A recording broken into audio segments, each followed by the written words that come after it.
আমার তো কম্পিউটার বিষয়ে অনেক কিছু জানা নাই, এর কারণে আমি একটু কিছু জানি।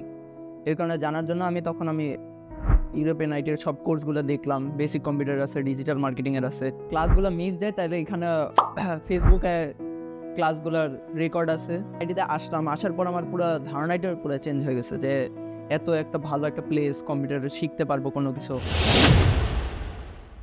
আমার তো কম্পিউটার বিষয়ে অনেক কিছু জানা নাই, এর কারণে আমি একটু কিছু জানি।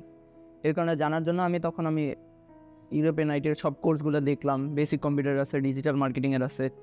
এগুলো দিয়ে তারপরে আমি আমার বাবাকে দেখায় বললাম যে মানে এই বেসিক কম্পিউটার আমার কোর্সটা করার ইচ্ছা আছে। তাই তখন আমার বাবা বললো যে হ্যাঁ তাহলে যাও।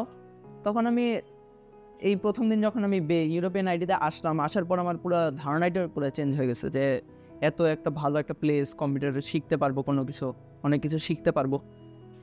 তো আমি এসে প্রথমে আমাদের মেন্টর মাহমুদ স্যারকে দেখলাম, দেখে নিয়ে ভালোই লাগলো, স্যারের সাথে পরিচয় হয়ে ভালো লাগলো।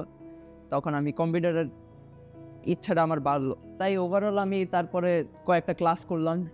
ক্লাস করার সাথে সাথে দেখলাম যে হ্যাঁ স্যারের অনেক বোঝানো অনেক ভালো। মানে যে এখানে ক্লাস করতে আসবে সেই বুঝবে যে এটা কেমন একটা ইনস্টিটিউট। যদি কোনো class by any chance miss হয় বা কোনো কারণে অসুস্থ মানুষ থাকতেই পারে, যদি আপনার ক্লাসগুলো মিস যায় তাহলে এখানে ফেসবুকে ক্লাসগুলোর রেকর্ড আছে।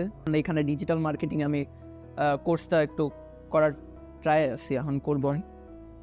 আর যদিও বাবা বলছে যে এখানে কোর্সটা করতে মানে ভালো হবে।